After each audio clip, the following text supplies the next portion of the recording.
I'm outside the Greenwood Theatre in South London, right next to Guy's Hospital. It was built by a bequest, they say, that was meant to provide an operating theatre. Instead, they got an actors' theatre. Not that it made much difference, because the scalpel has been wielded here. It was 25 years ago that the first edition of Question Time, political debate with the public, took place here.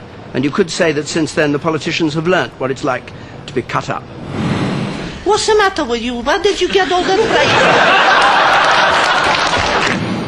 I think landslides, on the whole, don't produce successful governments. Arithmetic was never John's strong point. He hasn't. I resign, John. You are very unlikely ever to get a job, aren't you? No one expected the new programme to last. It was designed simply to fill a gap in the schedules. But now, 846 editions later, Question Time is almost a national institution.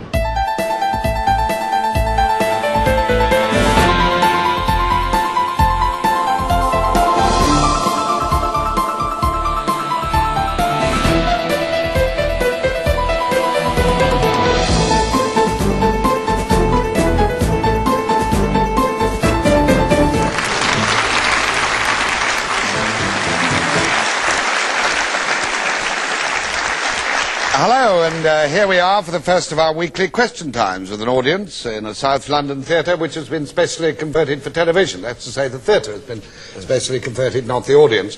The audience are much the same people as they were when they came in. They're what's described in TV circles as real people, to distinguish them from people who work in television. Sir Robin Day was the first chairman of Question Time, and on his first panel, Edna O'Brien, Teddy Taylor, Michael Foot, and Archbishop Derek Warlock of Liverpool, and of course an audience determined from the very start to have their say.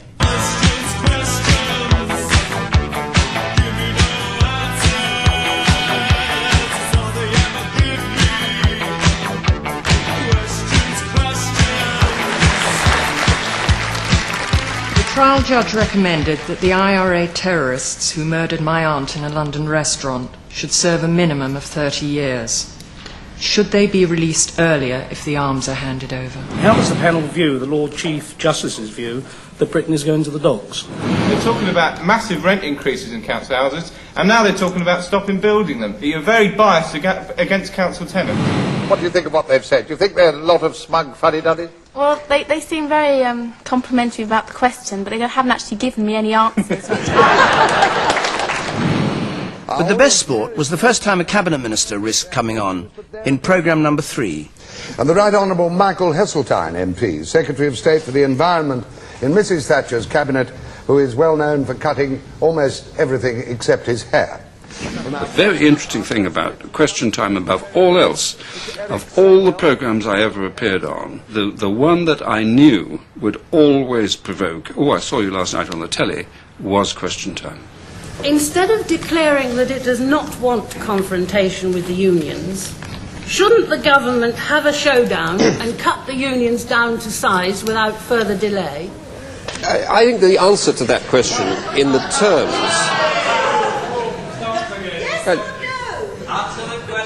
I was actually about to start doing that. Now, I understand that the left are very reluctant to listen to any answers, but I do intend to answer this question in my words and not in the words they try to put in my mouth. I think the reason why Question Time, when it started, was such an extraordinary success was because politicians didn't, on the whole, deign to speak as normal human beings to ordinary hoi polloi.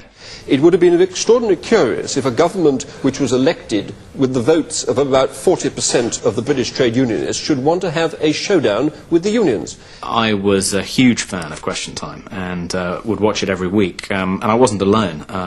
I'd come back to school the following morning and me and my mates would discuss who'd been on the night before. My politics tutor, I think, had an in with one of the programme's producers and managed to secure a small batch of tickets, so I went along with a couple of my mates. I'm going to ask for a question now from Toby Young of Islington, who is a student. Mr. Young, could I have your question, please?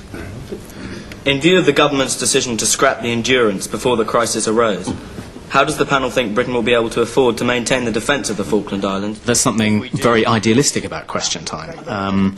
It's democracy in action, in which this well-informed group of citizens debate the issues of the day in a sort of intelligent way, and hold kind of their elected representatives to account. To begin with, Question Time was based in London, but over the years it's become more mobile, now going all over the UK and beyond. Good evening and welcome to this week's Question Time, which comes from Birmingham, Truro, Brighton, Belfast, Bournemouth, Edinburgh, Stockton-on-Tees, Cardiff, Dundee, Lerwick, New York, Sydney, Abu Dhabi, Bristol, where our audience is ready as ever to test the wits of our guests here on the panel. The lady in the front here. You don't have to take your hat off, ma'am. Which one is Mr. Roger Freeman? Well, would Roger Freeman own up, please? He's sitting on the right here. How many jobs have he got?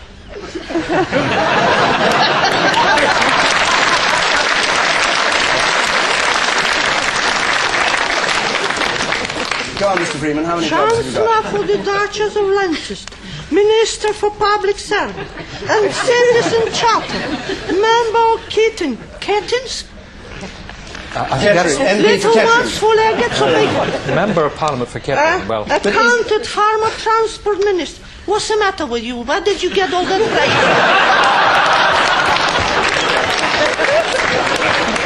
Okay, you should spread your jobs around a bit. No wonder you don't care about the young people and old pensioners. You got thousands, I got to live on 3,000 a year. Wait a minute. No. I think you must let him answer. And you put the same You must let him answer that point now. on me as you put on yourself. Okay. Where is the justice? Mr. Freeman, we've got to Some of answer the you point. ought to shut yourself. I think you're a candidate for the House of Commons. I have never thought the Question Time audience was a soft touch, actually. Right from the beginning, they always make it clear whether they support you or not by clapping. And so I don't think that there's ever been an audience which just sits there quietly and lets politicians get away with anything. Yeah, I am rather touched at Mrs. Williams. The same Mrs. Williams that before Stevenage dumped her in the 1979 election was on Grunwick's picket line and did nothing to bring in laws which, as Mrs. Thatcher has brought in, have allowed miners to choose exactly which union they want to belong to. Do I get a chance to respond to that? Yes, indeed. Right. Number one, sir, when I was on the Grunwick picket line, there was no violence of any kind, and I make no apology for it. I have at home 10 apologies from cabinet ministers in the Conservative government for having suggested I had anything to do with violence at any time. I didn't say you had anything to do with violence. violence. You mentioned this, no you didn't, but you gave a very clear insinuation which is untrue. No, I did not. And I'm entitled to say it's untrue because I know it's untrue. And secondly, my party... Was this the Labour Party or was this the SDP? SDP, and don't be cheap. No. One of the reasons I left the Labour Party was because I didn't believe that because people you lost your seat and you knew you were going to be deselected. Oh, come. Don't be so foolish. I didn't leave the Labour Party in 1979, as you ought to know. I left it in 1981, 2 years later, because I didn't like the bloc. Hold on, Shelley. What the young gentleman is trying to get from Well, the young gentleman is being very personal, and he doesn't know what he's talking about. Well, I'm afraid democracy consists of other people whom you and I don't think know what they're talking about. Well, I know you don't. The audiences for Question Time have become much more articulate because they're Question Time people these days. I think originally the audience came along as they might come along to any other programme, but now they are much more self-confident, much more articulate, know the rules of the game, and get rather bad-tempered if the panel takes more time than they think the audience is getting. I'm a pensioner, and I'm disgusted with the way pensioners are being asked to pay for the economy of the pension. No, you're wrong, sir. You're wrong. It's not my figures, it's the government figures, the Roundtree I shall certainly claim credit for the fact that since 1979, the man on average earnings has seen his real take-home pay rise by £80 a week in today's values. I'm grateful to you because you clearly don't actually need a microphone to be heard from the back there, but thank you very much. No, thank you very much. No. I'm used to shouting the odds for pensioners. There's not many people doing it. No one is attending public meetings anymore. That tradition has gone, of that sort of oratory and that sort of meeting the public and the public actually ask questions. You know, even when they do the hustings at election time, it's usually 3 or 4 people in a market town and a bloke with a megaphone. You know, there's not much of that left. But what we have got left is question time. It's not just the panellists who get it in the neck. Watch out when the audience turn on each other. And I think we should thank the Americans for defending Muslims, not only in Iraq, but also in Kosovo. No. The Americans are defending Muslims in Iraq, they're defending Muslims in Kosovo. They set up the Palestinian Authority. The Palestinians have an authority. They defended the Muslims in Kuwait. Let him finish his point. On behalf of the Muslims, don't you dare speak on behalf of the Muslims. You have no idea.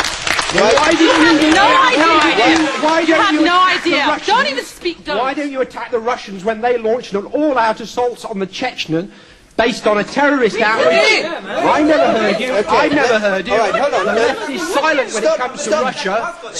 It's silent when it comes to Russia. It's silent when it comes to Chinese persecution. You've made your point. My impression now is that they throw it open to the audience much more than they used to. You know, it's become even more democratic. You know, the public get even more of a say than they did before, and that you know, no bad thing.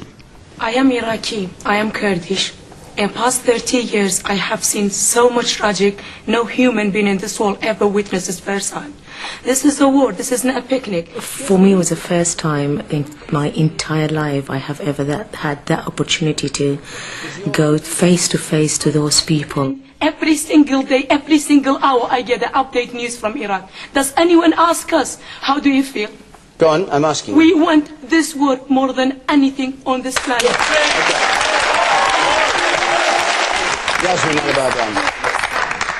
I totally sympathise with you, but I think it's very, very important. I do sympathise. Please don't tell me that I don't know and I don't. She wants to ask. Let her ask you a question. Could you look at my eyes? Could you look at my eyes? I've been in a prison repeatedly raped. You haven't got a clue. You haven't got a clue. Sorry, I'm very. Yes, go on. I'm sorry, this is just emotional blackmail. Excuse me. I went back to Kurdistan and I was stopped by people and they say, oh, they have seen my interviews, they have seen the question time. One of their comment was a Kurdish Prime Minister, Nechirvan Barzani, say, I saw you in that program, I was really proud. Over the years, Question Time has had a number of chairmen, but the one who set the standard for everyone to follow was Robin Day. There we are, and here we go.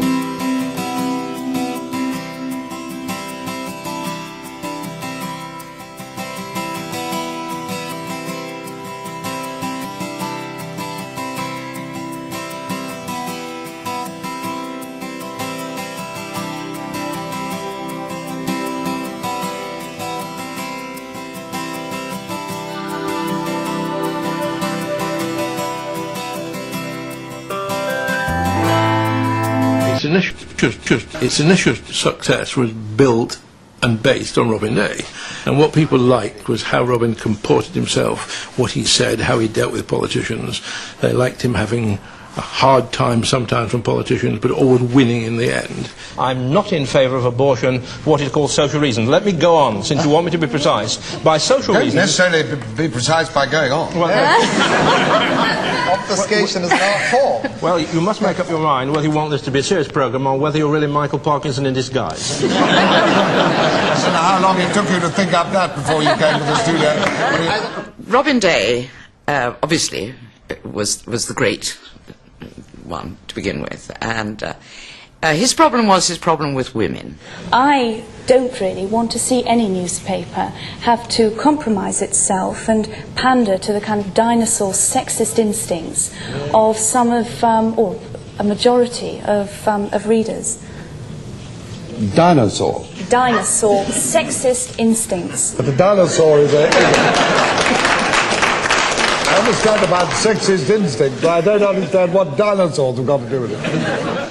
He adored women to the extent that he indulged in very elephantine flirting with all of us. Edna, your idea of a night out? A night out, a perfect night out. Yes, it would be to go out with the man I love, who was quite generous and bought some champagne and didn't say, oh, it costs $1.80 a glass, and above all, didn't tell me how much he loved his wife. That would be nice. When are you free? Is there a lady who would like to ask a question? Because otherwise, if I don't insist on having a lady, I shall get a lot of rude letters. There's a rather lovely one there, yes. I'd like to...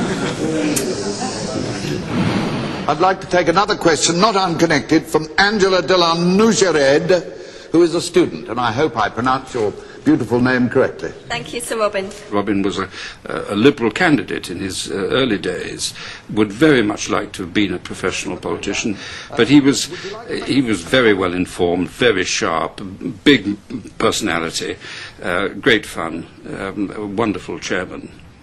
Michael Heseltine? Well, I go back to what I was saying before. Oh, well, then we'll have another question. Yes, sir. I believe that in the USA they have genius classes in some of their public schools. Would it be possible to fit those into our state system? Genius classes? Yes. That's what they're called. Would you have gone into one of those, Neil Kinnock? Quite possibly. Yes, I was too busy going to the modesty class, actually, to have been able to attend. But you didn't do very well. There's no...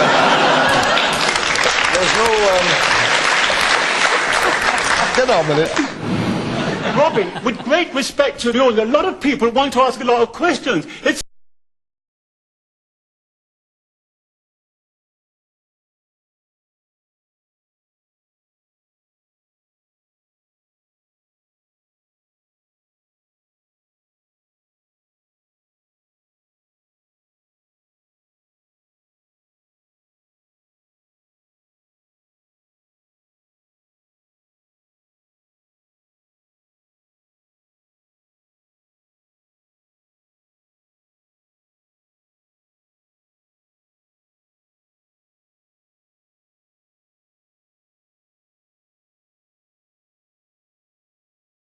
a general idea of what the spying's been all about.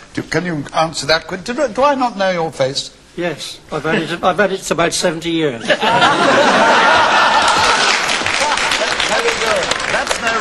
That's no reason why I would know it, but have I not seen you before? My name's Ernie Roberts, and I have been a member of Parliament and a trade union leader. A Labour Member of Parliament. Yes, Thank you for coming this evening. It's very interesting to have your question now. Instead of being an hour of topical comment and discussion, it's become an hour of belligerent knocking shop. This programme, sir, is not a knocking shop. I do. Please, Mr. May I not have a reply to this? If you insist. But surely I'm one of your guests. You are.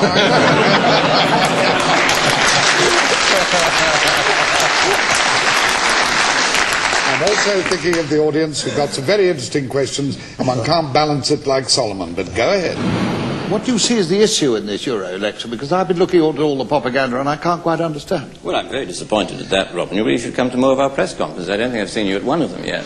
Well, I do other work in the morning, and I've read all the literature. Tomorrow morning, come with me on the 8 o'clock plane. You have to make a point like that. It isn't a very good reply to a question. Well, Robin, you did say that you had been looking at the propaganda and you hadn't seen the case. Now, you cannot have read the manifesto. You cannot have looked at the statements that Neil Kinnock, I'm asking the question for the benefit of people up in Inverness and Plymouth who haven't read the stuff at all. That's a perfectly fair question. Right, well, get on with it. The answer to that question. I think a good way of looking at the Question Time presenters is to see them as being a little like the different actors who've played James Bond. So, David Dimbleby, Pierce Brosnan, Peter Sissons, Roger Moore, obviously, Ludwig Kennedy, George Lazenby, and Robin Day has to be Sean Connery. I'll be in the chair, bloody but unbowed. I hope you'll join us next week. Thank you for watching. Sleep well. Looking at Question Time from 25 years ago to the present day is rather like a contemporary history lesson with your finger firmly pushed on the fast forward button. Can the panel seriously commit themselves by saying that the issues at stake are so vital that they are prepared to risk sacrificing their own lives in a war with Argentina? Do the team agree with Lord Denning's view that the Brighton bombing was an act of treason? What has got to happen before people stop talking about the Iron Curtain? Yes, I do think Mrs. Thatcher should have stayed on, because she's one personality that the whole world recognises. You might think that she's quite nasty in her ways, but she still has the charisma. John Smith was a thoroughly decent man who had such a tremendous sense of fairness, a very Scottish sense of fairness. Unless a dinosaur evolves, it becomes extinct. And I think New Labour realised that, and I think the Conservatives need to take that on board as well. In the midst of this carnage, won't a harder response provoke more action which will affect innocent lives? Bearing in mind that no weapons of mass destruction have been found to date, should we still have gone to war with Iraq? Of all the political issues that have excited the Question Time audience, none has been more powerful than Iraq. We even had one edition in Manchester where instead of the usual 4 or 5 questions, we began with a question on Iraq, and the debate simply ran right through to the end of the programme. There's no doubt that editions of Question Time are at their most compelling when the programme manages to capture public passion. 2 years into his premiership, Tony Blair came into the studio with one of his manifesto pledges apparently conveniently forgotten, but not by the Question Time audience. We've got a few minutes left. Where are you? Yes? You may remember some time ago that 400 plus MPs voted to ban fox hunting. When will it be banned?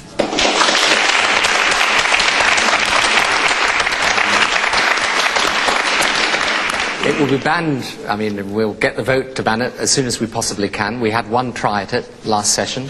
It was blocked by Conservatives in the House of Commons and the House of Lords, and we're looking now at ways of bringing it forward in a future session that allow people to have a vote and actually carry it through. And 5 years later, it's still not settled. Here is Ken Livingstone infuriating Frank Dobson, Labour's official candidate for Mayor of London, by refusing to declare whether he would stand against him. You've said over and over again, I will not stand as an independent. Everybody here wishes to know whether you will or will not stand by an independent.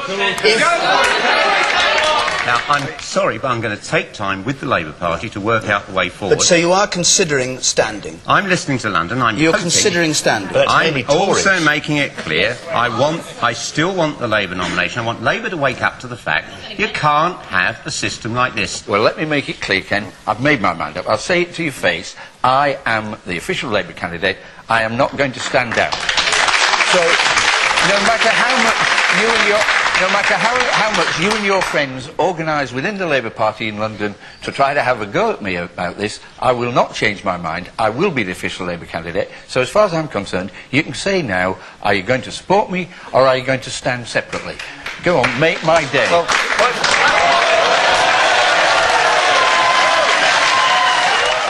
Ken Livingstone duly stood as an independent candidate against Frank Dobson and won.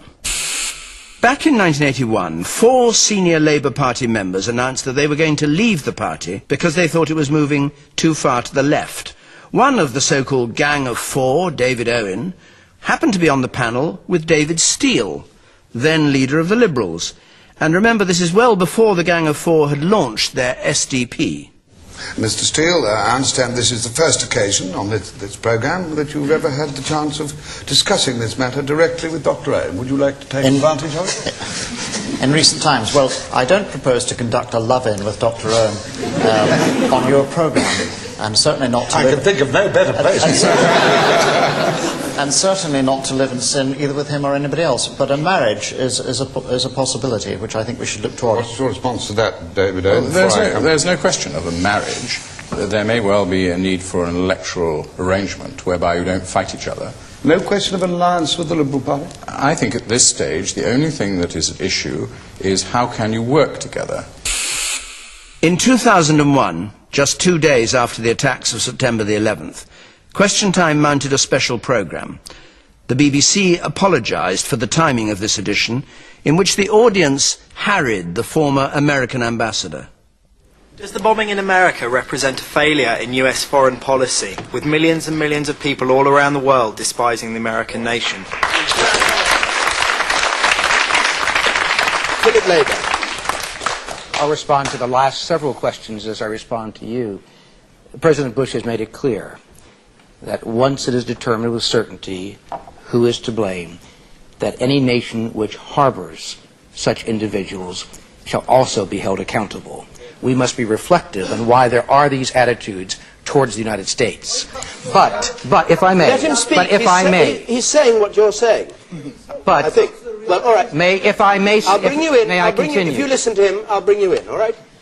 But that is not a justification for any individual around this globe to celebrate what we've seen as the utter disregard for the sanctity of human life. America, for God's sake, wake up to what you are doing in the Middle East. And when you wake up, then you will solve the problems and you will prevent what happened on Tuesday. And that's the only way really to do that.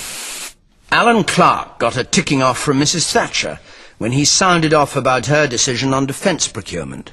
Margaret Thatcher said she was batting for Britain. Why wasn't she batting for Britain today, when her government awarded the contract for a new missile, not to British Aerospace for their Sea Eagle, but to an American company for their Harpoon missile? I must admit that I very much regret when a major weapons contract goes outside this country, where the equivalent can be made in England. Is there anyone here who wishes to defend the government on this, because its minister doesn't? Claire Short has often spoken her mind. Here she is, castigating Bill Clinton for his involvement with Monica Lewinsky, just at the time that her own boss, Tony Blair, was offering his support. If he'd been a British Prime Minister, he would have gone. I'm glad to say about our system. It's clear he's not going to go. It's clear he's going to hang on. I think also we're all sick of hearing about it. It kind of pollutes our radios and so on. All this messy detail endlessly coming out. He's weakened, and it's very unfortunate to have a weakened President of the United States at a time when the world economy is in the condition it is. But I think he's going to hang on, and then it's up to the American system. But you prefer him to have gone? You say you were glad under our system he would have gone? I think a politician that's done that much, told that many lies, isn't really fit to be a leader. But the American people appear to take another view, and he's not going to go, so it's up to them. Scotland's First Minister Henry McLeish came on when he was under pressure to explain his use of parliamentary expenses. If I, for a minute, had benefited personally from any of this, then I would have no hesitation in saying that and adopting the consequences, but I clearly didn't. The man there in the blue shirt, you sir. Henry, you're quite a nice chap, and I believe you were a good footballer. For goodness sake, show some integrity, hand in your notice. And 2 days later, he did just that. Others have fared no better. Tory Foreign Secretary Francis Pym was too candid for Mrs. Thatcher's liking about her prospects in the forthcoming general election. Yes, does the panel think that if the Tory party gets in with a landslide majority, it will damage the social fabric of the country? What do you say to that, Francis Pym? Well, first of all, I think a landslide is unlikely.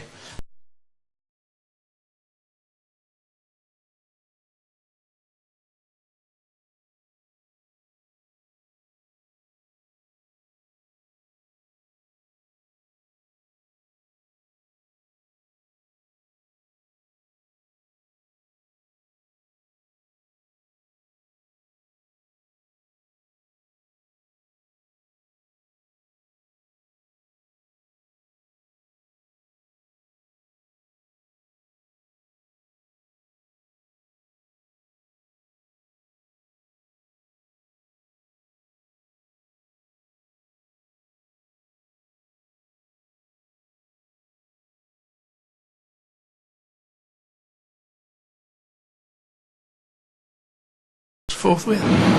It was to avoid exactly that kind of blunder that few senior cabinet ministers appeared on Question Time in the early days. After all, politicians weren't used to mixing it week by week with their opponents, let alone with the voters. The view was in the 70s is that these sort of programs were best avoided because you could make a mistake, and if you were a senior politician, you made a mistake, it had a big headline. And so the assumption was that you put the second 11 into bat. Well, of course, that's a very curious thing to do when the stakes are so high. We realised that if we were going to be in this business, we ought to put the front foot forward. They will have made the unemployment figures look better, they will have cut the real living standards of workers and their families, and they will have provided a domestic workforce to look after the elderly people who can no longer get into old people's homes and help.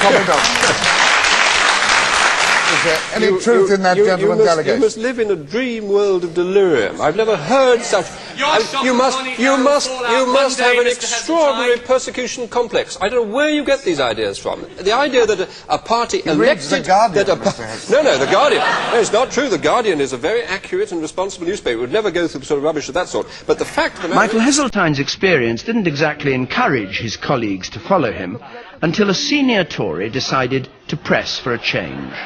Edward Buchan came to see me and said he was going to approach Mrs. Thatcher and say it was important to release cabinet ministers to go on because he felt it was an unequal contest. The so-called heavyweights of the Labour Party were on the programme, but the heavyweights of the Tory Party weren't. It evolved very much when cabinet ministers went on. That made it, I think, much more significant than it was earlier. Cabinet and shadow cabinet members now battled it out regularly, but not serving prime ministers.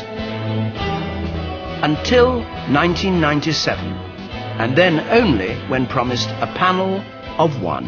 A question from Katie Gent, who's a retired local councillor from Richmond. Katie Gent? You're known as a decent man. But if returned to power, you will be surrounded by yet more bastards, Portalistas, Redwoodites, etc. Can we have you and not them?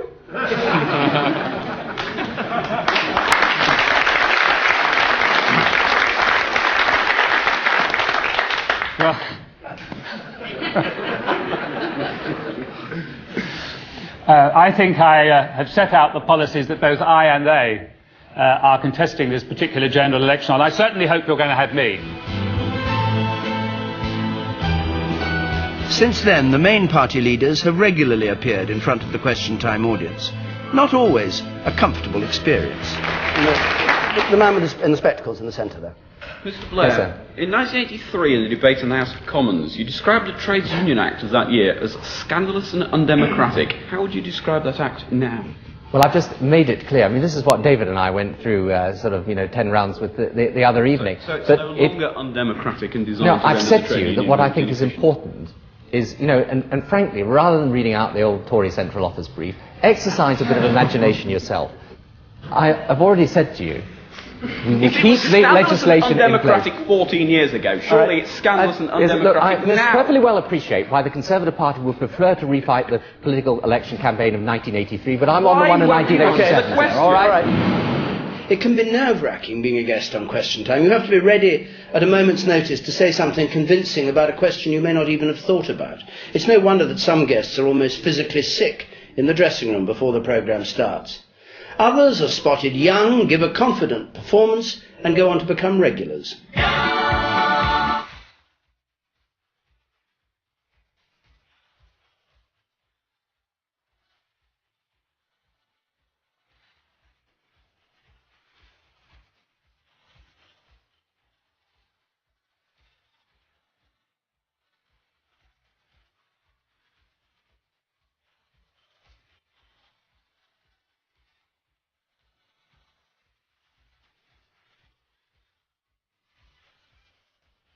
Question Time is probably the biggest audience many politicians will get, and it's a particularly big deal if you're a backbencher. I've always found it nerve-wracking. In fact, when I watch it now as a viewer, every time the music comes up, I really get complete terror, and my stomach tightens.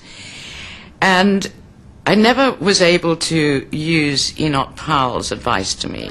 He said, never go to the lavatory.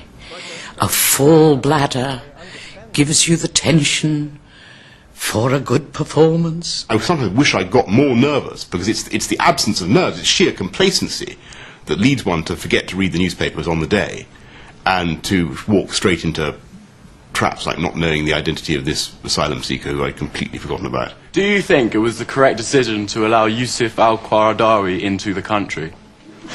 Boris Johnson. Now this is the guy who was very, very abusive, wasn't he? And full of hate speech of one kind or another. Yeah. I can't remember. You've really got me here. I can't remember the exact circumstances of his admission. Presumably he was seeking asylum, wasn't he? No, he's come here to speak for Brotherhood of Islam. I'm perplexed as to why he's been welcomed into the bosom of our great nation. I look forward very much to hearing what the Minister for Constitutional Affairs has to say about it. Do you know what the leader of your party says about it?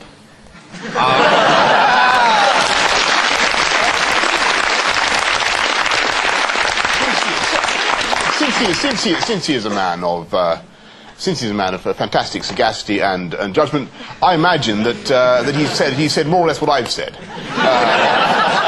The worst thing is when nobody on the panel knows what the question is about. And there was one occasion down in Truro in Cornwall with Tony Blair, and the question was an entirely local issue. I rather wonder if the total number of sewage treatment works in Cornwall would exceed 3. Is this treated sewage or raw? No, it's sewage.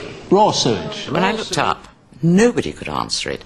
And I did a sort of scan. I could see Tony Blair, for once, looking rather terrified. Yes, I just want to say that, of course, it's absolutely disgraceful. I didn't know about St Ives, but of course we must have more sewage treatment plants. Many years later, we both remembered with horror the time that we went to Truro and none of us knew what that particular question was about. A panellist, I work out, gets about 6, 7, possibly 8 minutes to talk to that large audience. So you have to take it very, very seriously.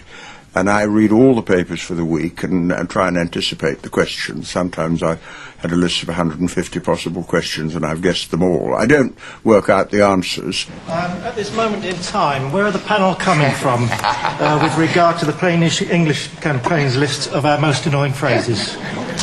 Tony Benn, the question was, at this moment in time, where are the panel coming from with regard to the Plain English Campaign's list of our most annoying Well, in the phrases? ultimate analysis, when we put it out for consultation, there's absolutely no doubt that we've got to get a level playing field by changing the goalposts so that we can name and shame people into regime changes all over the world. And if we could put that out and bring vulnerable people in the community closer to the community in which they live, then there's no doubt the bottom line would be very much clearer, and I feel that's the way to do it. It's very good fun, Question Time. Also, it goes out rather late, so you have this feeling that you can kind of go for your shots a bit and say what's on your mind. What we need to do is to get back to organic methods of production. All I can say is I go into the shop and I see these organic things, they cost much more than the other stuff. They're stunted, mouldy little things covered with soil. And I go, there's the other stuff. Lovely, luscious, big stuff grown with fertilizer or whatever it is, and I buy it for my children and I feed it to them, and they're jolly healthy. That you have vast hordes of kids, uncorrected, roaming housing estates, out of control. It's about time somebody did smack them and keep them in at 10 at night. Joe Brand. Oh, I'd like to give Bernard a bit of a smack for that. Does the panel think that the lack of any credible opposition since the last election bodes well for democracy in the UK? Is there a credible opposition? Not really, no.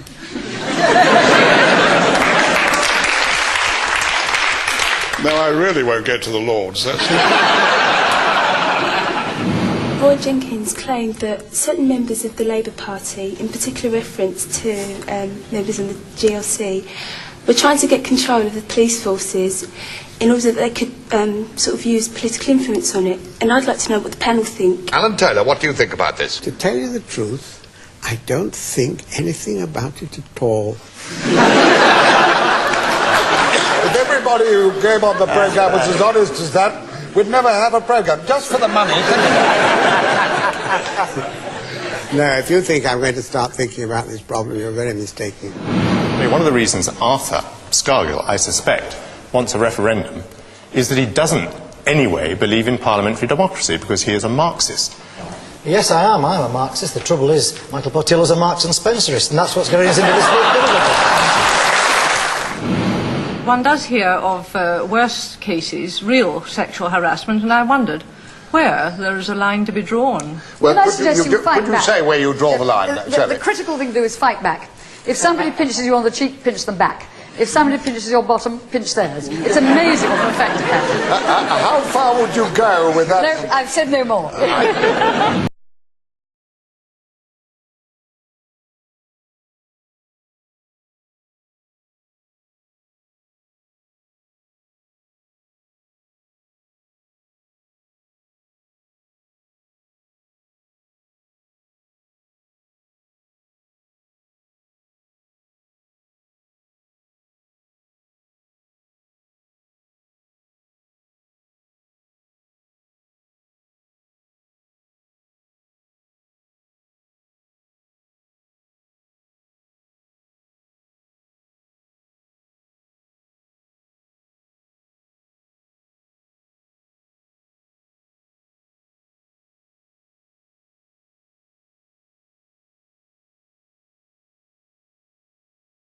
You're very unlikely ever to get a job, aren't you? But let's just put a little fact in front of him, because he always finds them embarrassing. The war cost 1.5 billion, and the contributions from overseas are 1.4 billion. So all these billions that are being spent on war only exist in your over-fevered imagination. The hospital wards. The hospital wards. Tell us about the hospital wards. We keep them open. I'll come back to you. We have a health service on which we're spending more money than any Labour government ever dreamt of spending. It's time, John, you allowed your prejudices to take a back seat and looked at a few facts occasionally, if you could understand them. No wonder you got sacked. I didn't get sacked.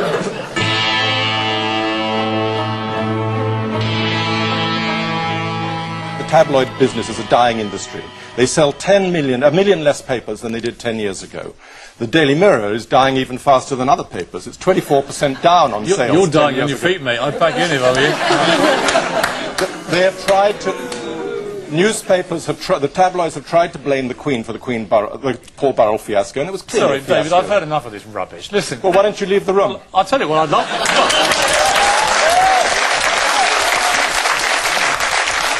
I never leave my adoring fans.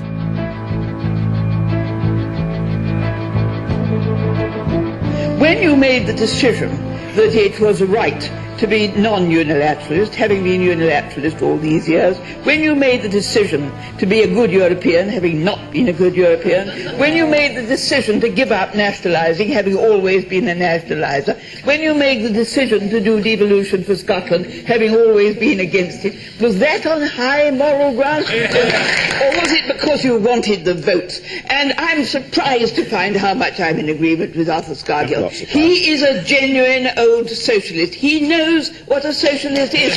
You don't know what a socialist is.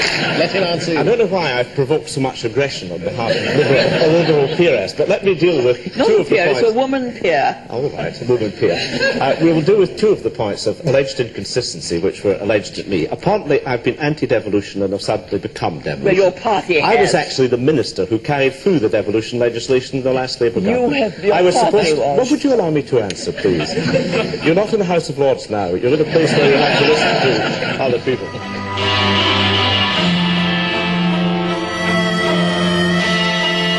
As Vice Chairman of Addenbrooke's Hospital in Cambridge, and also currently as wife of the hospital orderly at North Sea Camp Prison.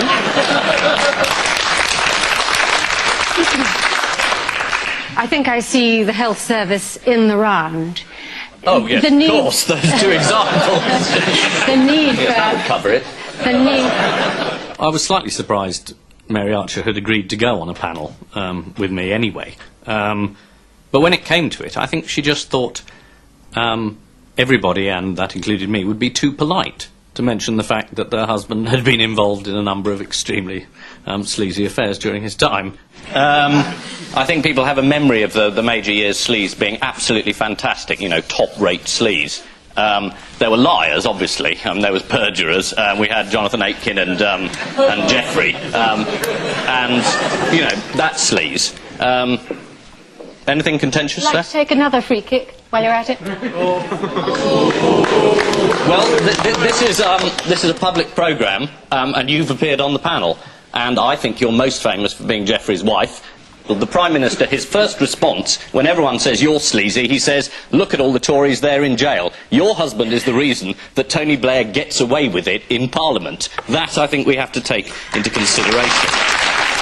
She was jolly angry with me, and I had a harangue afterwards, saying that, you know, I'd been incredibly rude, and she'd done nothing to merit that sort of treatment, and then, in the end, she said, well, you know, what do you think I should do? And I said, stay at home.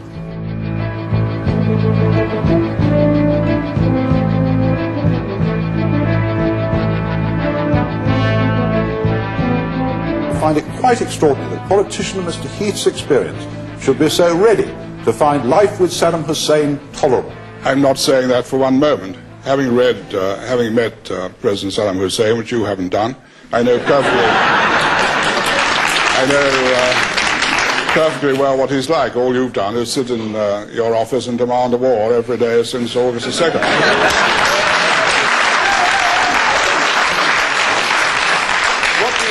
What do you believe let me finish. meeting Saddam Hussein has taught you about him that the rest of us don't know? A great deal.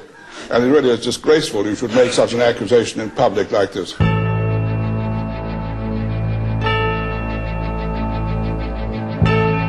It's true.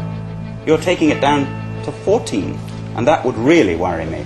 I'd be firmer on 18 and leave it there. When I listen to Geoffrey preaching the eternal compromise of 18, Yes, I think of the remark that I make to my students. Why do Englishmen like sitting on the fence so much? Because they enjoy the sensation, Geoffrey.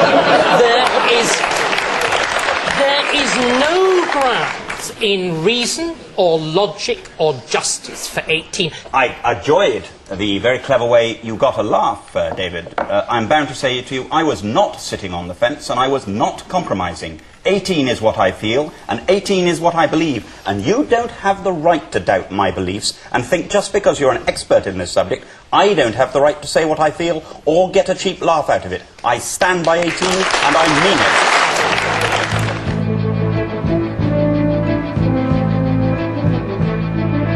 What he is saying to me is that I would have been right to have stayed and spoken in favour of policies coming out of Europe, destroying NATO, massive nationalisation, destruction of any private education, any private health service, moving towards a semi-East European state. That would have been all right within the tabernacle of the Labour Party. I mean, I'll be blunt with you, Roy. You talk about cancer. I feel very strongly about people whose entire life depends on the working class movement. Your father was a miner. He was in jail in the general strike. You got into Parliament as a Labour member. Every office you held was because of the Labour Party. Cabinet Minister, appointed by a Labour Prime Minister, and then you left the party. Now that's a cancerous growth. Not personally, but I think people who betray those who gave them power are the real threat. And I must say that bluntly to you because I think that needs to be said. Now, having said that, You think you're promising us Derek Hatton being leader of the Labour Party? I'm only saying, Roy, that the people that stay true to those who put them in power, these are the people I admire, not the people who climb into power on the backs of others, kick away the ladder, and are presented by everybody as men of principle and moderate.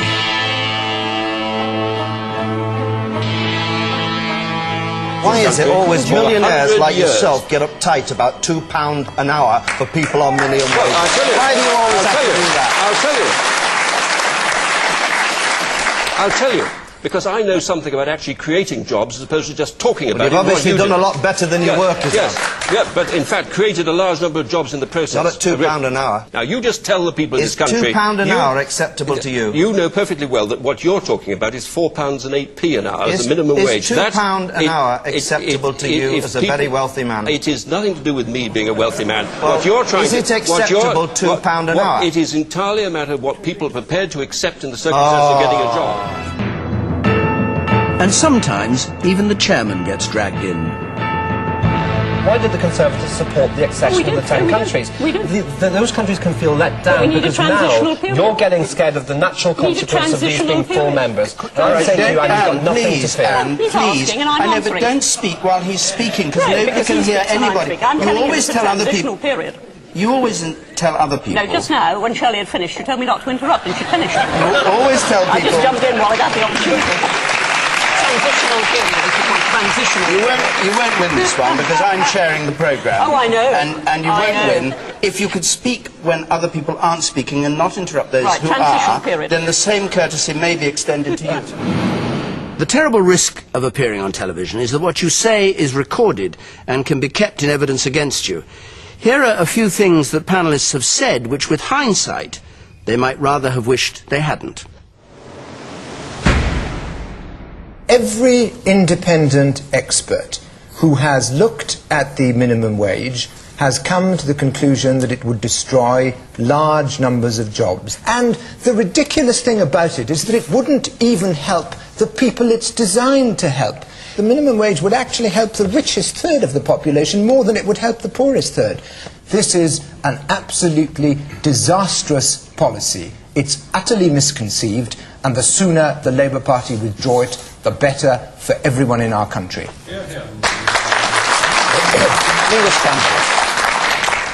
I believe it's misconceived. I believe it has its origin in the desire of the Labour Party to try and offer something to the trade unions. The consequences for the rest of the workforce will far outweigh any benefit which might accrue from the minimum wage proposal. I think that you will find, when the community charge has been in for some time, that all the fuss that has been created around it will disappear very, very largely. And in a couple of years' time, people are going to be quite used to the community charge, and I think that they won't understand what all this fuss was about. My hope would be that, in fact, John Major, for whom all of us have the greatest respect, and who worked with Nigel for a long time, will be able to do as good a job. I think he will. And I think his position is made a great deal easier by the fact that Alan Waters has gone. He's left him with a clear area. Is his position made stronger? Because, after all, if she were to lose, I think someone pointed out tonight, 2 chancellors in a row, her own position could be untenable. No, perhaps John Major is in a stronger position than any chancellor has been for a number of years. Well, that could well be. And he is as tough as old boots as John Major as well. So I think he may surprise people a little bit.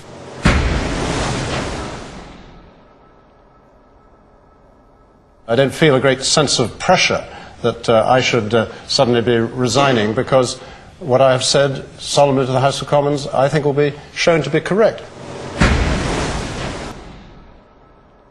Our perception of the United Nations and the role of the United Nations has changed a very great deal. I mean, many people previously, people in fact from my own political persuasion, would not have wanted intervention either by the United Nations or others. And yet increasingly now we see ourselves drawn in to these conflicts, whether it's in Somalia or former Yugoslavia or indeed in Iraq. What I think is necessary, however, is if we are going to give this new potency to the United Nations, it has to be more than simply the United States and Britain and France and 1 or 2 other countries. It has to be a real forum for world opinion, which can be mobilised effectively and which acts always under the aegis of international law, so that the power of the United Nations is never subverted simply to the power of 1 or 2 countries.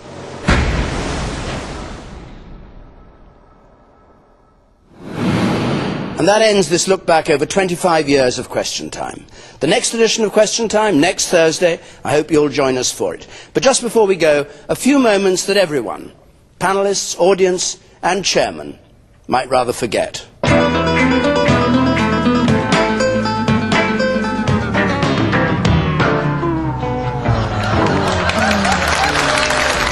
Somebody forgot to put a shilling in the meter. It'll be all right in a minute.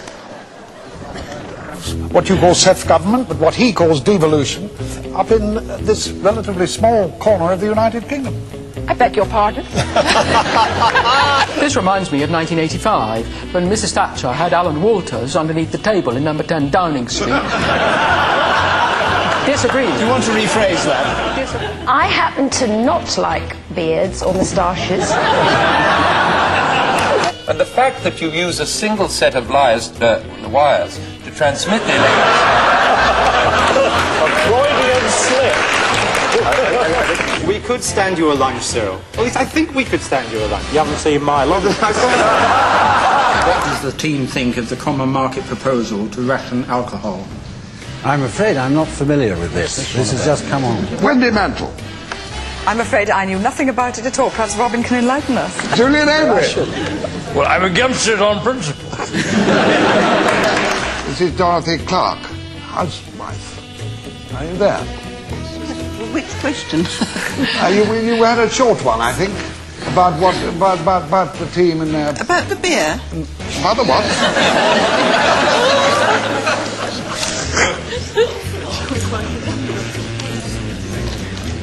Oh, I'm doing the wrong thing, aren't I? No. You just ask whatever you like to ask, but not a long political question. You had one at the end, I think I remember. You had 2 or 3. I thought you wanted to ask her one. How are you doing there? What have you got in that handbag? Well, while you're waiting, I'll tell you what it was. It was, what does the team like doing on a night out? What does the team Yes, we've got that. No, it's not permissible. It's 77%. Is that right? 19% it's occasionally permissible. What a wet one is not wrong. What was it I asked? What? The answer is no, it is not wrong in all circumstances. No, it is not wrong. Thank you very much. Well, excellent. Good. Well, it's a very interesting result. Remember the point of the question? Instead of a... Can you remember it? Yes, I can remember it very well. I want to get it got it ripped in front of you. Well, of course. You don't create jobs by pouring money into silly things. Indeed, if you tax successful firms... What was a silly thing that the GLC put its money in so far as job creation was concerned? And I said, well, I can't remember. Yeah, you can't remember. The probability of a I was going to say Kinnersley haddock. I think Simon is right. Peter, I'm sorry. Peter is right. You're right, whoever you are. You, sir. You, madam. Sir. I'm sorry. Mr. Heleth Williams. Miss. That's all right. Miss, I'm so sorry. It says Mr. here, but you certainly, it's not a mistake to give him Welsh lessons for you. That's in the front. My suggestion, Robin, it's about time you took advantage of the free eyesight test yourself. That's the second sex mistake you've made tonight.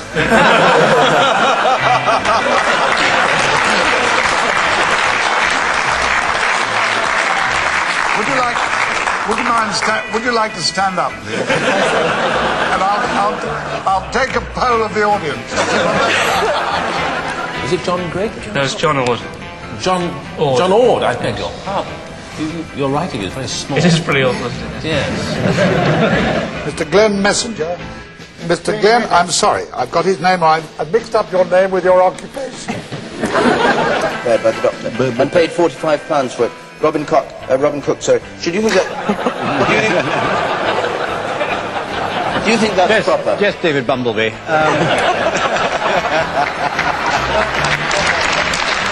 What action do the panel think should be taken against press photographers who take pictures of the royal family? Such as the pregnant Princess Anne? Yes. And presumably you don't limit only to the royal family? Yes. What did I say? The Princess of Wales, but I've no doubt the same principle applies, if not the same. Since Gordon Brown became Prime Minister,